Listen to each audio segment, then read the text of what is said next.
The death of journalist Ned Day in early September seemed to touch each of us in a different way. Those of us here at Channel 8 lost a friend and a colleague. The criminal element of Las Vegas lost a powerful enemy. The little people of Las Vegas lost a tireless champion. Who was he? Where did Ned Day come from? How did he become one of the most influential people in the state in such a short period of time? For the past 2 months, George Knapp has been looking for the answers to those questions, from Ned's roots in Wisconsin to the sandy beaches of Hawaii, where it all came to an end. George is here with part one. George? Gary, Mary Ruth, no matter how well you think you know someone, there are some things hidden beneath the surface that you can't possibly understand. This is especially true of Ned Day, who led a number of different lives with more ups and downs than a Coney Island roller coaster. Our purpose in exploring those lives is not to eulogize Ned or to glorify him, because frankly, parts of his life do not lend themselves to praise. We wanted to find out what drove him and how those influences affected the quality of life in our city. To do that, we had to begin on the cold, tough streets of Milwaukee for part one of our week-long series, The Inside Story of Ned Day. Milwaukee is a working man's town, a town of smokestacks and sausage factories, of beer drinkers and brisk winter winds. There are more than 1,500 neighborhood taverns here, one on every corner. It reminds you of the gritty town from the movie The Deer Hunter in more ways than one. The only thing bigger than beer in Milwaukee is bowling, a year-round sport that's regarded with near-religious fervor. Bowling is always big news, and the biggest of the bowlers was always Ned Day, a tough but stylish Hall of Famer who dominated the sport in the 30s and 40s, winning 10 world and national titles, bowling more perfect games than he could count, and winning a pile of prize money. In Milwaukee, you could not go anywhere and introduce yourself as Ned Day without somebody saying, "Are you related to Ned Day the bowler?" I mean, you couldn't go anywhere. I had no idea that bowlers were this famous. Day made a fortune, and not only from competition. He owned pieces of several bowling alleys, starred in bowling movies, and wrote bowling books. It made life pretty easy for his wife Frances and son Ned Jr. Young Ned was the only child of a well-to-do family and was given everything a boy could want: parties, presents, trips to summer camp. It's been said many times that Ned Day was no Boy Scout, but he was a Cub Scout. In an ironic foreshadowing, Ned the Scout once took a field trip to see the Milwaukee Journal operation. For a few years, Ned's cousin, Tony Baraki, lived with the family in the modest house on South 92nd Street, West Dallas. We played little cowboys and Indians and Lionel trains. He had a whole big setup in his basement of any equipment that you want for a train. He loved oatmeal. He used to eat oatmeal 4, 5, 6 times a day. Home life was hectic, though. Ned Sr. was always on the road. Frances was busy running the various businesses. And when Ned Jr. graduated from St. Aloysius, just down the street from his home, he was shipped off to St. John's Military Academy in Delafield, Wisconsin, a 104-year-old school steeped in tradition and very expensive. Most of St. John's 200 or so male students are the sons of wealthy Midwesterners. They undergo rigorous physical and mental training in their 4 years here. It may sound hard to believe that such a notorious free spirit would be comfortable in the disciplined surroundings of a military academy, but he was. Ned not only tolerated his stay here at St. John's, he blossomed. It was a rocky start, however. In one of his first letters home, the lonely youngster told his mother, "This place is the worst, really dead. My classes are slow and the food is really horrible. Right now, the dean is showing a boy and his parents the campus and is feeding them a pack of lies on how good this school is." But by his senior year, Ned was a top cadet, captain of his company, president of various clubs, a star golfer and football player, voted most popular cadet, the winner of numerous medals and awards. He'd learned to live by the St. John's mottos inscribed on the beacon in the center courtyard. Play the game, carry on, the game is not over until the whistle blows, and don't be a mollycoddle.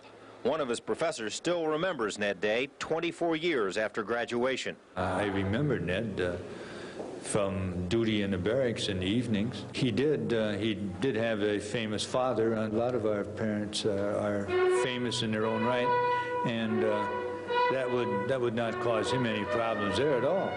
But for some reason, Ned did not go out for the St. John's bowling team, even though he had a 200 average himself. Perhaps it was an effort to escape the long shadow of his father, but it didn't work. After St. John's, he moved on to Madison, Wisconsin, in college, a political science major. His father lived in Madison, his mother in West Dallas. Their marriage was all but over.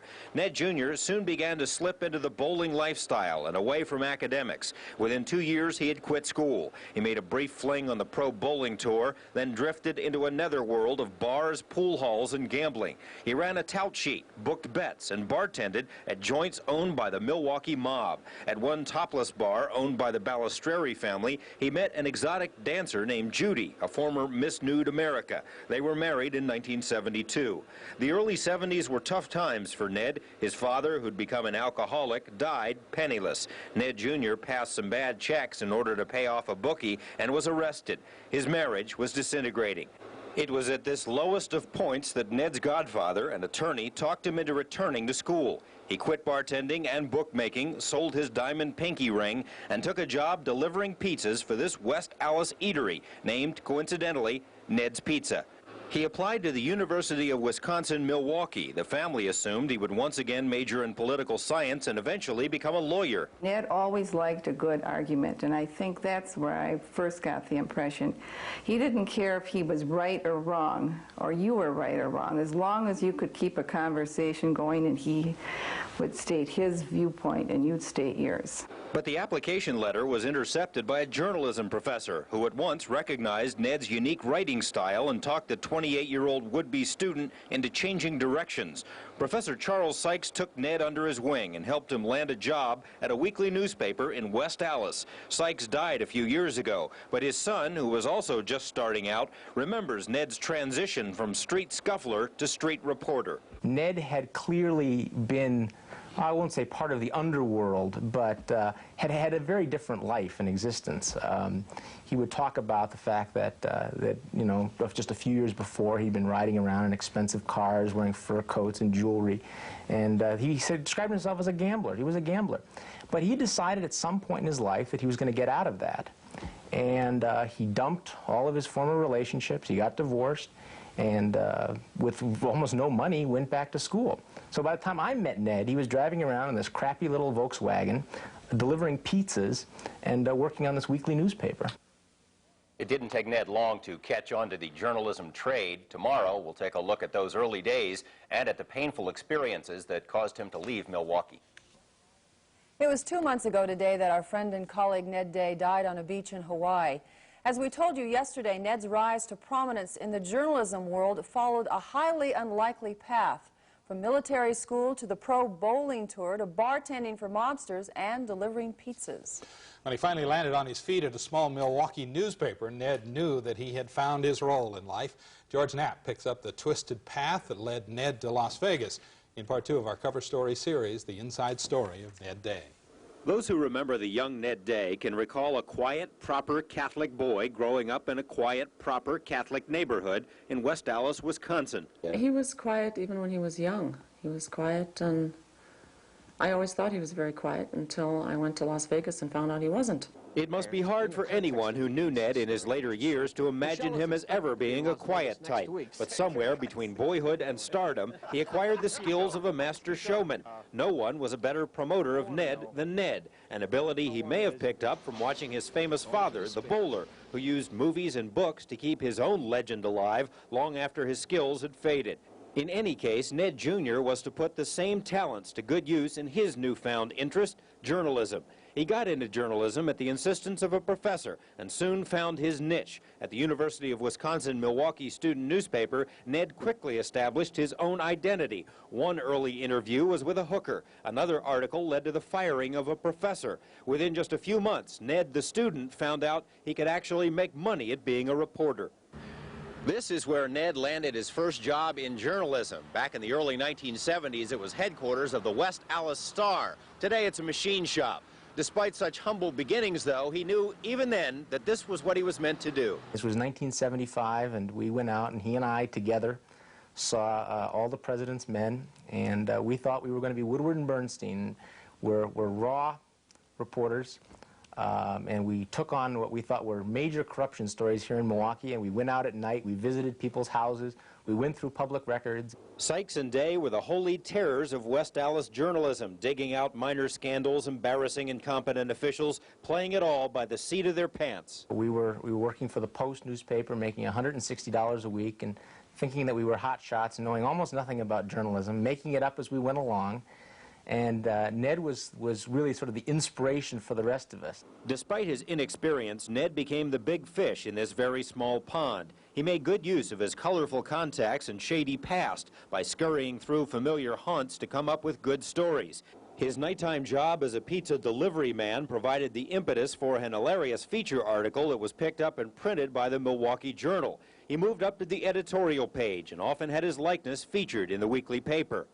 Ned's baptism of fire was also the most painful experience of his life. He lived for a time with a stripper and part-time hooker named Lucida Restus, who had a 10-year-old daughter named Sue Lee. Ned was Sue Lee's godfather. In April 1976, the woman and child were found dead, strangled with a bicycle chain. For a while, Ned was a prime suspect in the killing, even though it was he who tearfully identified the lifeless bodies.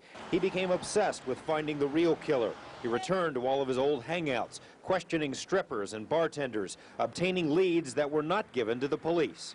They all trusted Ned, they talked to him, and he began piecing it together. And within a matter of 4 or 5 days, he had sort of narrowed it down to some fellow who lived in Sheboygan. And he went up to Sheboygan and hung out with one of the photographers and got a picture of this guy at his house 2 days before he was actually arrested for murder. Now, whether the police would have figured it out without Ned, I don't know, but Ned cracked the case. There was just no question about it. William J. Heinen, the man convicted of the murders, is still in prison. Something went out of Ned, though, after the Sue Lee killings. He became restless. His partner, Charlie Sykes, was hired away by the Milwaukee Journal, something Ned had wanted for himself and had probably deserved. Half of Ned would have liked to have made it here in Milwaukee, to have been a respectable reporter for the Milwaukee Journal, or part of the establishment. I think he felt that with his background and the fact he didn't have a college degree, that he would never really be accepted here. And he was probably right. I think there were a lot of ghosts here in Milwaukee for Ned, and that was one of the reasons why he felt he had to leave.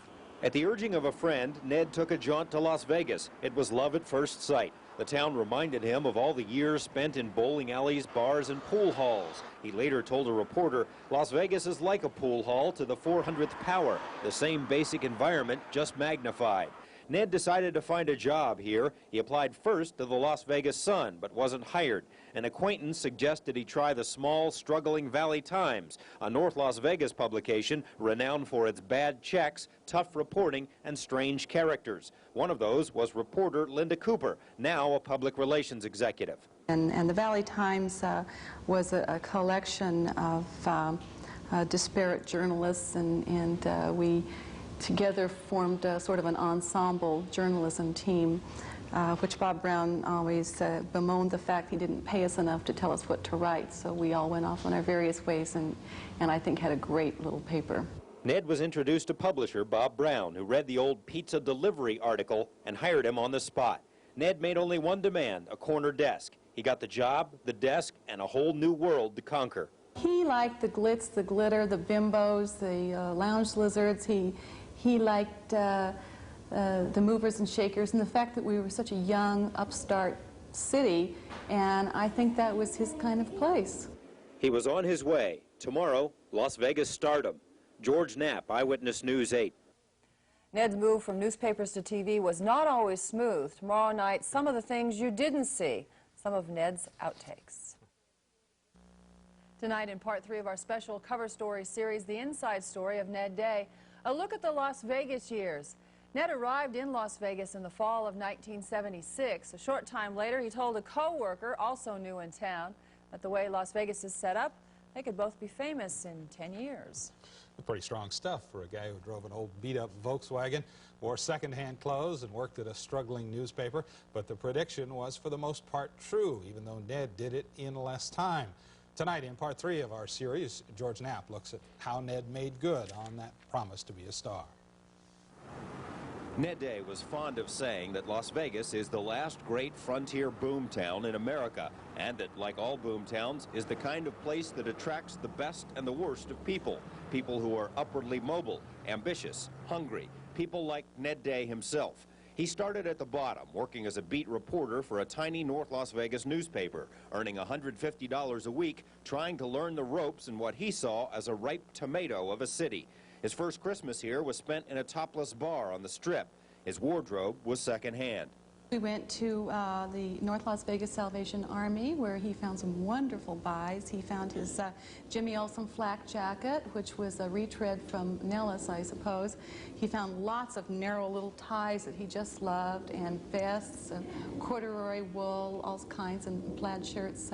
We outfitted him once in a tuxedo for a date with Angelique Pettyjohn, a burlesque queen, whom he escorted to the Players' Ball once. And all we needed was shoes to fit him, and I think he rented those. The Jimmy Olsen jacket and the scraggly hair were soon fixtures at Las Vegas news events. Ned was getting a crash course in frontier survival, Las Vegas 101. And the professor was Valley Times publisher Bob Brown, a crafty and not altogether above-board newsman who was intimately familiar with the city's infamous underbelly.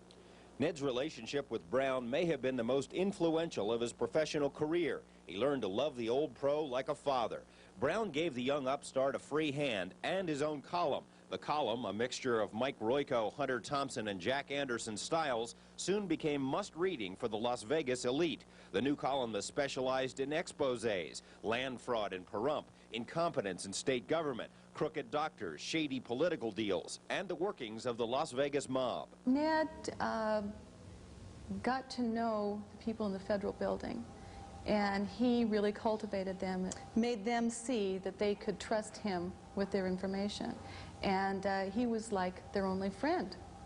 At other papers, they weren't that well received. There were some built-in biases against the feds in Nevada, and Ned didn't have that. The late 1970s marked the beginning of a major federal and state offensive against Las Vegas organized crime. The G-men were determined to weed all mobsters out of the gaming industry. Ned Day became an important player in that plan. He understood the mob from his own days as a mafia underling. He identified the gangsters, insulted them, dared to spotlight their operations and their shortcomings. To accuse them of being cowardly, and to deliberately, he went out of his way to seek the most belittling language and the most belittling circumstances to portray this person in. And it was a very effective weapon, I think, in reducing the potency of these characters.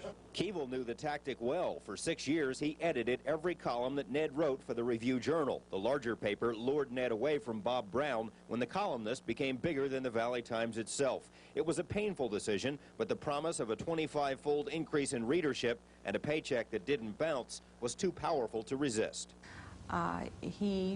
He left a part of him with Bob when he left the Valley Times to go to the RJ, but everyone understood why, and nobody wanted to hold him back. The RJ has suffered a little bit from having a dull image anyway, and Ned was exactly the tonic it needed, because it needed a fireball, not just someone writing platitudes. KLAS-TV also wanted this fireball, and at nearly the same time as the move to the RJ, the station hired Ned as its managing editor. Ned had frequently expressed his disdain for the pretty boys of TV news, perhaps because it was a role he seemed ill-suited for. He didn't look the part, too many warts, not enough hairspray.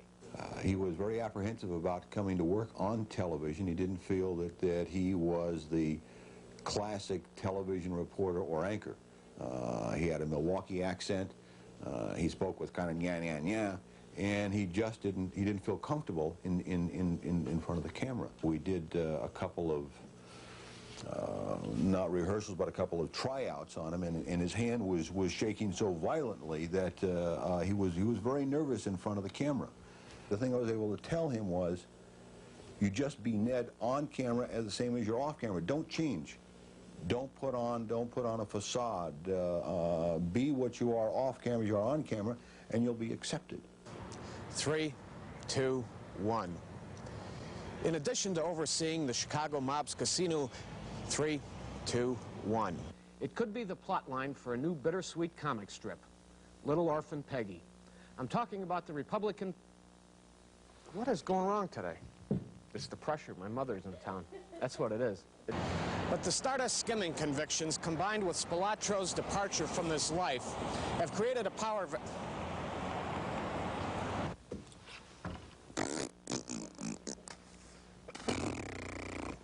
But it didn't take long for Ned to live up to Stoddard's expectations with his commentary slot, an anchor position, a widely read column, magazine articles, and public appearances. Ned's power and profile exploded. He did his utmost to live up to the image of the hard-drinking, hard-driving newsman, frequenting flashy night spots, dating flashy women, making good money, and spending every cent of it. His lifestyle changed, but his targets did not. He still went after big shots and bad guys. He turned up the heat on the local mob, and the mob returned the favor. There were barroom confrontations, death threats, acts of vandalism, and finally the firebombing of his car, which was uninsured at the time. He mourned the loss of his ancient golf clubs, but refused to be intimidated. It does not demonstrate a great deal of menace to sneak up in a parking lot in the dead of night and attack an unarmed car, okay? If that's the best that they have to offer, they don't scare me at all. Oh, he was gleeful about it. He was gleeful about it. There's no question about it. That was one, the column he wrote about the firebombing was one of those, hey, boss, look at this. Let me read you this line here, type thing. He loved it. Despite the bravado, many of Ned's associates often worried about his safety. Some are still convinced that his death was not from natural causes, but rather a professional hit. Tomorrow, a look at the fateful trip to Hawaii and the mystery woman who was there at the end. George Knapp, Eyewitness News 8. Among those we'll hear from tomorrow night is Ned's longtime Las Vegas doctor, who wonders what effect a much-publicized diet change may have had on his health. Ned Day's rise to prominence came with a price tag attached. Years of hard work, hard living, and hard drinking took their toll. In July, he tried to turn it around with a new diet and a new lifestyle, but this new man had only 6 weeks to live. Tonight, in part 4 of our cover story series, George Knapp looks at what really killed Ned and at the woman who was with him at the end. You see, the problem for me is that I'm a single man. Because I'm a single man and I'm overworked here at Channel 8, I don't have a lot of time to cook. I don't cook. I eat in restaurants, usually fast food restaurants, because I don't have a lot of time. And that's the problem. How do you lose weight when you eat fried burgers and drink a lot of Coca-Cola, not to mention whiskey? Ned Day made no secret of his bad habits. He also made no secret of it when he changed those habits. His visit to a local diet clinic was made into a series of news reports. The experts told him he must change his diet, eliminate the booze, or face the consequences. Otherwise, he'll be at very high risk for having a stroke, having a heart attack, or having the arthritis and kidney stone problems. We want you around. This prophetic warning wasn't the first for Ned. A year before his death, he underwent a comprehensive series of tests under the direction of his longtime physician, Elias Ghanem. There was no evidence of heart disease at the time, but Ghanem urged him to quit smoking and lose weight. He didn't. Ned sometimes confided in friends that he knew he had a bad heart. It was a stroke that killed his father years before, and 1 month before his death in Hawaii, he experienced violent heart spasms, according to a neighbor. The neighbor says Ned cried out on the phone, "I'm having a heart attack," but then refused to call in paramedics. Could a radical change in his lifestyle or diet have precipitated the more serious problems? When some people just go, like I said again, on a special diet and they go into a very cold situation, even if he was swimming early in the morning, as I understand it, and he could have had some coronary spasm which have caused him to have the arrhythmia, and it would have led to his death. The diet doctor maintains that Ned started too late in trying to turn his health around, that various risk factors were against him from the beginning. Enter Mary Ottman, a leggy brunette from Kansas City who works as a commercial pilot. She met Ned on a local golf course in mid-July. He was smitten. Well, I saw those scuffed up shoes and I said, who is this guy? Who is this guy making these eyes at me? Perhaps he was overdue for a serious romance. Perhaps he was concerned about his own mortality. In either case, Ned fell head over heels. There was talk of marriage and the future. And there was Hawaii. Ned had been stretching himself pretty thin with his columns, anchor work, and public appearances. He needed the time off. His trip almost ended, though, before it began, an omen of sorts. He and Mary were stuck at the airport for 9 hours trying to get a flight to the islands. Las Vegan Ava Rourke snapped this photo of Ned at the airport as he was writing a blistering column about the experience. But finally, the happy couple made it to Hawaii. They golfed every single day and even made a videotape of their play on one hole. It was a typical, romantic vacation. It was wonderful. We both talked about it being the most wonderful week of both our lives. They acted like a couple of crazy kids, hopping from island to island and restaurant to restaurant. On the final night, they had dinner at the Proud Peacock. The owner remembers that Ned couldn't seem to stop working even then. And he was trying to get as much information as he could. He was just kind of like thinking about what he would write about of the whole islands and everything he'd seen, and it was like an enormous amount of knowledge he was trying to gain in a very, very short time. This is the view from the hotel Ned stayed at during his vacation. It's exactly why he came to the islands. The beautiful sunsets, the sandy beaches, the cool trade winds, the gentle people. He found all of that, but he found something else as well. Vacation or not, Ned was compelled to work. He researched a story about Japanese investments in Las Vegas. In this photo, he's writing what turned out to be his final column for the Review-Journal. At the suggestion of a Las Vegas friend, Ned and Mary drove to Hanauma Bay one morning to try their hand at snorkeling. Of course, the idea of Ned snorkeling to anybody who knew him was probably fairly outrageous. But of course, he liked that too.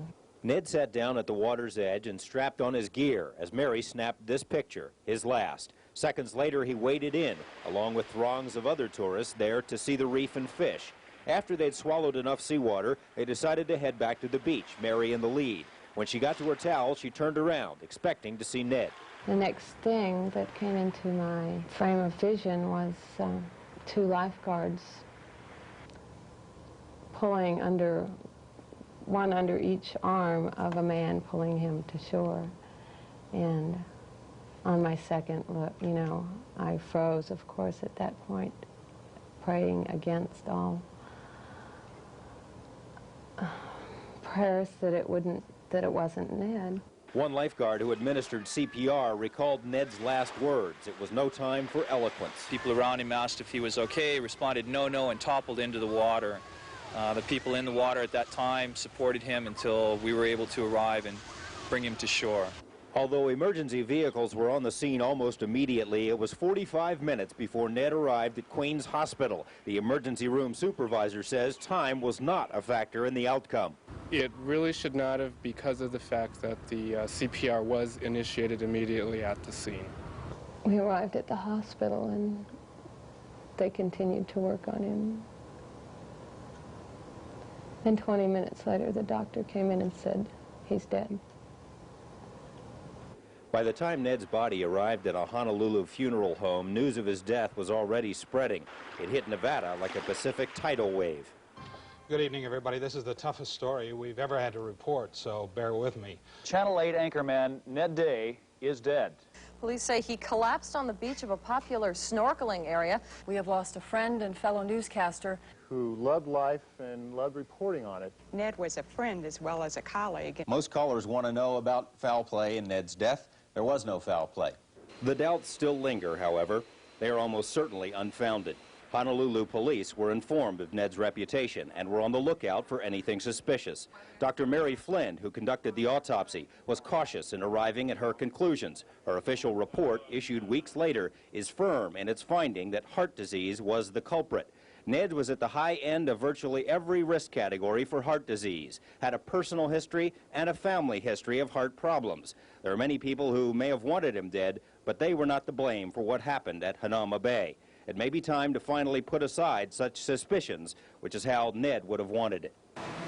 Ned and I had talked about dying and about death. He was not afraid of dying. We're going to miss him very much. My job, get the skinny, get it right, and tell it. That's simple.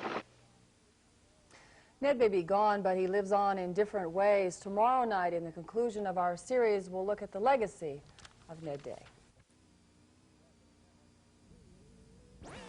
Death of Channel 8 anchorman Ned Day 2 months ago was a traumatic event for those of us who knew him well and for Las Vegans in general.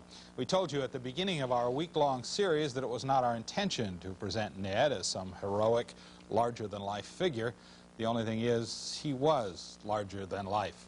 We've tried to balance our reports by showing his various sides: military cadet, bowler, bookie, bartender, hustler, pizza deliverer, and finally journalist.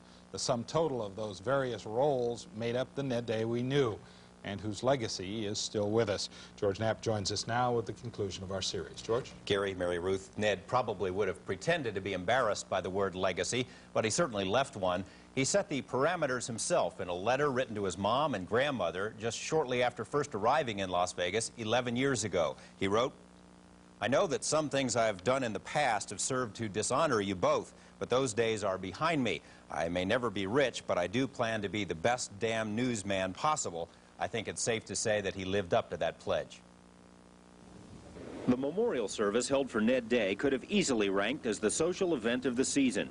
Governors were there, and senators, lawmen, and ad men, friends, co-workers, gamblers, competitors, public servants, journalists, and judges, people who knew him well and not so well. It was almost as if Ned himself was in charge of invitations. The only thing missing was Ned. What a great column he could have written about his own funeral. There were words of comfort and praise, of course, but few exaggerations. But you made government better here. You made them be more compassionate, consider their decisions much more carefully, and you made them care. We will always be grateful for the tremendous contribution your son made to make Las Vegas a better place to live in. What have we learned about this man who made our city a better place to live? We know that the whole was the sum of its parts, that the Ned Day we knew was created a piece at a time along the way. He was the son of a famous man, a man who lived hard and died young. We know the son tried too late to avoid a similar fate. We know he was a mob underling, a bookie, who later atoned for his petty crimes by helping to run the mob out of Las Vegas. We know that he married one stripper and lived with another, and that he later was passionate in his defense of individual freedom, even the freedom to shed one's clothing in public. We know that he was down on his luck for years, penniless, powerless, alone, and that nothing in later life excited him more than helping out the little people of the world. And we know that he was a military cadet who learned early on the importance of playing the game. Oh, did he play the game. He knew the parameters of the audience, he knew the parameters of the RJ policies, but he also pushed things right to the limit. He wrote to the firewall all the time. I think that growing up under the shadow of his father, who was the world champion in his field, it had to drive him a little bit. And so I think there was always that little bit of having a chip on your shoulder, of showing that, you know, I don't have the college degree, and I'm not from the right side of the tracks, and I'm a little rough around the edges, and I'm better than you. I'm going to show you. It's no exaggeration to say that Ned influenced a generation of Nevada journalists. But influenced them how? One way is by reminding us of the wonder of language, the joy of nuance, cadence, syntax, the limitless power of words. But his love of the language was beyond description. You think of a street scuffler somehow turning around to love the language. It's an odd combination. You don't find that very often. Well, Ned Day, while it's probably safe to say you didn't start the rivalry between Reno and Las Vegas, you certainly did enliven it a bit last fall when you wrote, and I quote, about that dingy, dim-witted, ear-picking, toe-wiggling, bum-scratching, hog-calling, flat-headed, slack-jawed, buck-toothed, Yahoo-infested burg of a settlement. And he went on to say that Reno ought to be called the flat brainwave capital of the world. Is that because it's smaller than Las Vegas? It's amazing how insightful I was back then. He reminded us of the importance of laughing, especially at ourselves. Ned always laughed loudest when the joke was on him. When they blew up his car, he laughed at the bumper stickers. The fact is that somebody set my car on fire. It's not the end of the world. He admittedly was a walking, breathing self-parody, a caricature of himself, and he played the part to the hilt. Ned, let's talk about these Bambi posters. Well, you know, Dave... Well, yeah, Should they have been banned? I broke that story, Dave. No, I broke it. Ned Day. Me. I broke the story on Bambi, okay? And as a matter of fact, I was having lunch the other day with the governor. You know, the governor of the state of Nevada, Richard Bryan. He and I were talking about it. He taught us that journalism has nothing to do with good looks or pancake makeup or mousse for men, that it takes guts and sweat and long hours.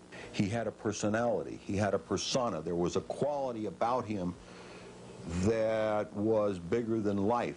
And I felt that it would work on television. I felt that he could communicate on television. Even if it, people would listen to him because he had content. He was believable. And I think that for everybody who worked with Ned, it changed them in the way they went about their jobs. They went about it with a little bit more determination, a little bit more aggressiveness, a little bit more sense of fun, too. So Ned has left behind him, you know, in Milwaukee, as I'm sure just as much in Las Vegas, scattered all over the place in newsrooms around town, people who would think of themselves in some way as disciples of the Ned Day style of journalism. A character that we will never see again. And I hope that nobody tries to fill Ned Day's shoes or take his place, because it's not going to happen. It would just be a death sentence for whoever that person is. Ned was very special. But no, there's never a Ned Day. Ned came in a unique package. He had a unique set of talents and unique courage. Everything about him was different from anyone I have ever worked with. It is the most important thing that news people do. Maximize the flow of information to the people. If we get into the business, we in the news media, get into the business of censoring the flow of information to the people, what we do is rob you of your ability to make decisions and to take responsibility for your own life. If we do that, we rob you of your freedom. Because once I've set the precedent that I, Ned Day, know what it is that you ought to know, and at the same time know certain things that you're better off not knowing, because I, Ned Day, know that you're better off not knowing them. You're better off not knowing about the existence of the stealth plane. You're better off not knowing about the Bay of Pigs invasion, because I know what's in your best interests. Leave it to me, Ned Day. I know what's in your best interests. Ned always ended his news pieces with a verbal signature. I thought you'd like to know I'm Ned Day. You might like to know that those are the words being engraved on his headstone. We have to admit there was a selfish motive in doing these reports about Ned's life. His passing has been a little hard to shake for us here and for a lot of you out there. By putting things into perspective, by trying to answer some of the lingering questions, we hope to exorcise from some ghosts from our lives and from yours. And I think it's time to get on with things. There's one other legacy. There certainly is, as you both know, something of a little more tangible nature. Mary Ottman, the woman who went to Hawaii with Ned and who may have become his wife, it says she is carrying Ned's child, a child that was conceived during the trip to Hawaii and which is expected sometime in the spring. So indeed, Ned Day does live on. Sure does. Thank you, George. It was great.